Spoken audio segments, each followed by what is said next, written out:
Tapi setan pun juga tidak akan puas, dia akan menanti nanti di bulan Syawal. Sehingga semestinya di malam menjelang lebaran itu menghidupkan dengan ibadah, ternyata bermaksiat. Dan sudah disiapkan mulai dari acara televisi, hiburan di mana-mana. Ini disiapkan oleh setan. Program ini sudah disiapkan 5 bulan yang lalu, 8 bulan yang lalu.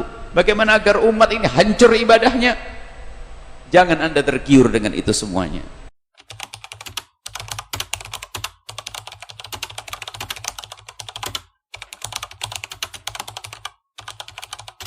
Assalamualaikum warahmatullahi wabarakatuh. Di dalam menjalankan bulan puasa di bulan Ramadan, kita akan masuki, setelah itu kita akan masuk hari raya. Biasanya kita berlebaran. Disinilah setan juga berlomba-lomba di situ. Karena setan sudah ngancam, kau baik-baik di bulan Ramadan akan aku hancurkan di setelah bulan Ramadan.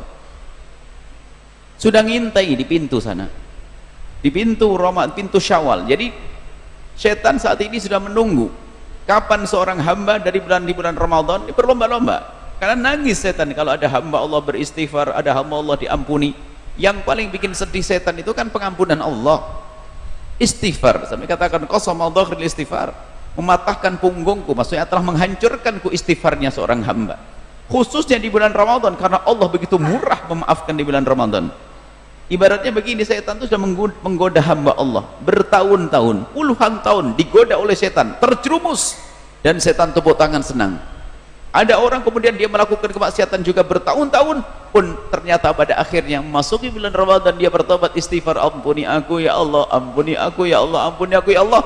Dan setelah itu diampuni Allah, menangislah setan itu, menyesal tidak ada kira, karena dia sudah berjuang, ternyata akhirnya pun umat ini bertobat. Maka dari itu ayo kita bikin setan menangis.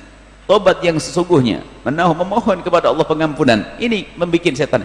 Tapi setan pun juga tidak akan puas, dia akan menanti nanti di bulan Syawal. Sehingga terjadilah orang yang semestinya di bulan Syawal itu adalah kesempurnaan kita.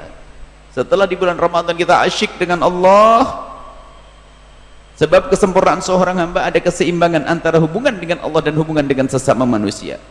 Setelah kita asyik dengan Allah di bulan Ramadan, lihat, puasa ibadah khusus dengan Allah, kemudian banyak baca Al-Quran, iktikaf, kemudian terus yang lainnya, ibadah-ibadah yang lainnya.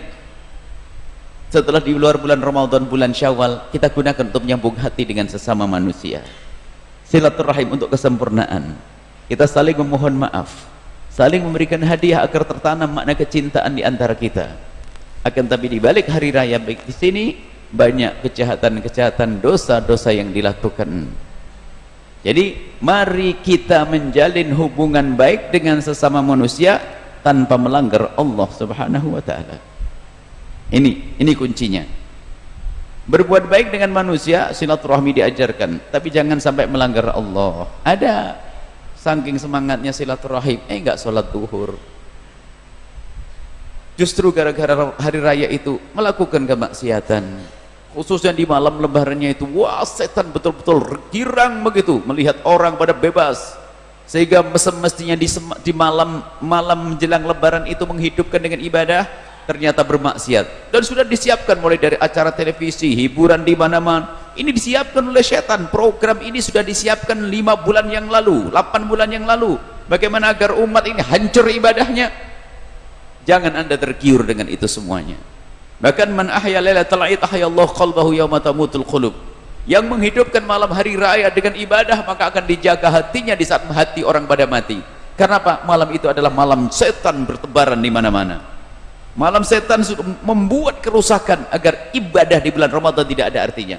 Sehingga orang berlatih berbuat baik di bulan Ramadan dihancurkan malam itu. Sehingga apa? Kalau sudah bermaksiat, maka keraslah hati, balik lagi seperti sebelum bulan Ramadan.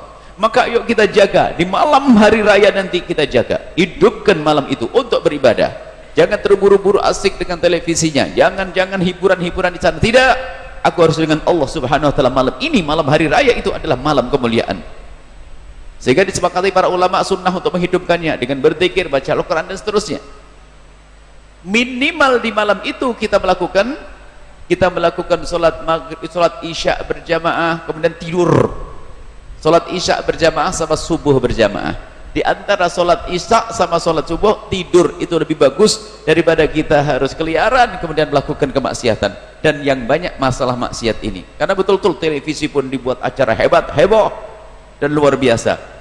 Ini yang sering terlena di menjelang hari lebaran. Kemudian di saat berlebaran pun kita banyak meninggalkan sholat gara-gara ziarah ke sana kemari. Kemudian juga laki-laki dengan perempuan, lihat pintu zina dibuka saat itu akhirnya. Hati-hati, waspada, jangan hancurkan Ramadan kita ini dengan maksiat-maksiat di bulan Syawal. Kemudian bersenang-senang memang dianjurkan, tapi tidak boleh dengan cara yang haram. Dikatakan, ada yang mengatakan, ada ulama-ulama apa, Imam Ali mengatakan bahasanya laisal aidu bal laisal jadid, bukanlah hari raya bagi yang mengenakan baju yang baru, walakinnal aida, akan tapi id adalah liman ta'atuhu tazid, barang siapa yang imannya bertambah.